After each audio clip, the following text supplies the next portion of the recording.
खबर शामिल करते हैं आरफवाला से। हमारे डिस्ट्रिक्ट रिपोर्टर ज़ाहिद मुगल की रिपोर्ट के मुताबिक आरफवाला पुलिस की जराइम पेशा अनासर के खिलाफ कार्रवाइयाँ जारी।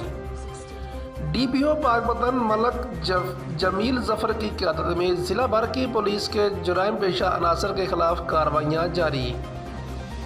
SHO थाना सिटी मोहम्मद रियाज भट्टी की निगरानी में गुज़श्ता रोज़ थाना सिटी के ASI अनीब अख्तर और अली बहादुर अपनी टीम के हमरा गरबी रेलवे फाटक पर नाका लगाकर अप्लाइड फॉर मोटरसाइकिल व मशकूक अफराद की चेकिंग कर रहे थे।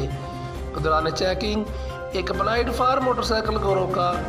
मोटरसाइकिल सवार की तलाशी ली गई तो 30 बोर पिस्टल बमाए गोलियां बरामद हुआ। हसन अली नामी शख्स को असला समेत गिरफ्तार करके मुकदमा दर्ज कर दिया गया।